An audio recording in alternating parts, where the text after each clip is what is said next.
Oh. And you know what? I'm curious. You spoke about your sister, but if I would met Vikas, the young Vikas, who was the person that I was going to meet? Extremely scared, paranoid, extremely introvert, wouldn't speak much. I only spoke in my native language, Punjabi, and very bad in school, extremely determined to learn how to cook, learn how to make pickles, learn how to make breads. That was, and it's, you're choosing a profession, so you're a rebel. Because most of the India at the time, 1980s and 90s, men did not opt for this profession. Yeah. So there was no choice, but a family from middle class kid choosing this profession, you're a rebel. And many people were not proud of this. And constantly I had to hear this. What are you going to be? A chef in somebody's house? And what are you going to do? What is going to be this career? Like, what are you going to reach? The presidents of America? They said that. Yeah. I'm like, I don't know. I don't even know where America is. And he said, maybe. I did not. I was always a very shy guy, very shy kid. Very few friends. But I'm still in touch with those friends, just a few. Yeah. And also I think the food condition that you had, I mean, you were bullied you were bullied, right? During that time. How did you handle? What helped you to move forward in that situation? Grandmom and mom. Oh yeah. My mom would always say that it's okay.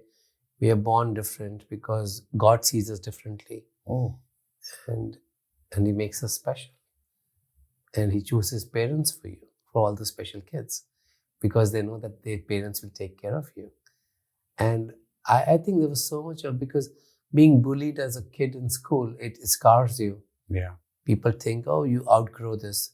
You outgrow it, absolutely. But that grief strikes you sometimes. Yeah. When somebody does exactly the same to you and you don't know how to respond to it.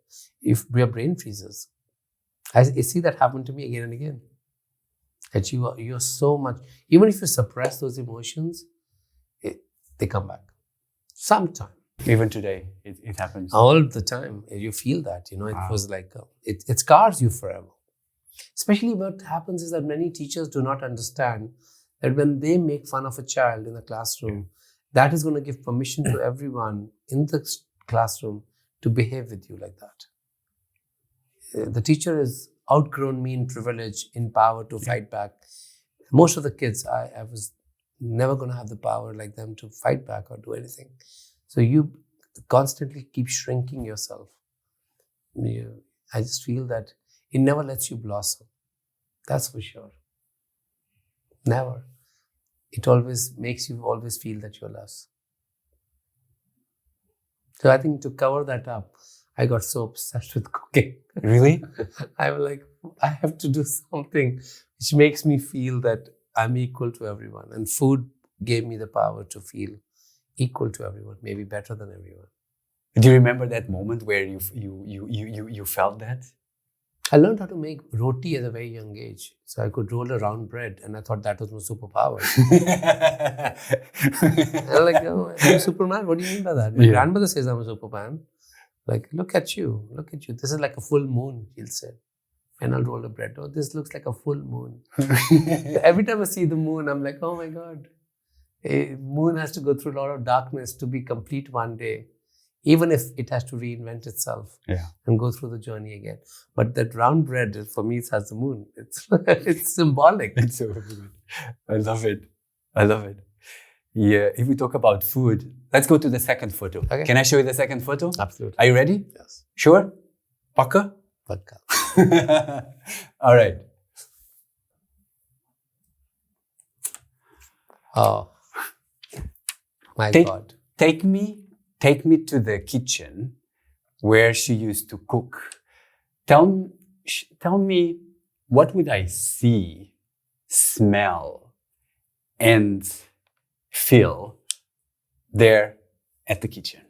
So, because we had a very huge family, so many kitchens during that time like this is pre-partition time. The kitchens were outside the house. Yeah. Because, it was like in the outside, literally. And there was a mustard colored door, and the sunlight would come in the morning right from that window in the east. And I remember clearly the smell of the pickles. There were wooden drawers for the lentils. There were always these hidden spices. Somewhere she'll wrap them up and seal them. It could be saffron. It could be star anise. Cardamom was very expensive at the time. And the smell of those wooden boxes. And she'll keep the kitchen so spotless, so clean. And everything had same emotion, consistency. Because she has been cooking in such huge quantities. Or I inherited all those pots from her. So I made big pots. And because, you're talking about the time when she was cooking, there were no banquets, there were no hotels. So if there was a wedding in your house, she'll always loan people utensils and cook. So because I had so many utensils from her, and I wanted to showcase them and always preserve them, not sell them out and not let them melt and turn into something else. So I created an entire museum inspired by those utensils. I'm that crazy. Wow, what a tribute. Yeah, to the big pots, because one day she said, I feel everything is shrinking. Homes are becoming smaller. Our pots are becoming smaller. Our hearts are becoming smaller. I never forget that. When the way she was expressing that nobody's going to use these big pots anymore. And obviously, hotels were coming to power, banquets, you could do caterings now. So I was always wondering how she felt about using small pots, because as the families are moving away from each other, I felt that a part of her would always be broken not to see so many people in the house. Oh, wow. She loved feeding people. How do you think she influenced you? Everything about my childhood was a gift from her. Me choosing a profession and she telling my dad that let him be happy. She stand by you. Wow. And I learned how to knit at a very young age because I wanted to make money. And she taught me how to knit so that I could make money. So I made a lot of money knitting.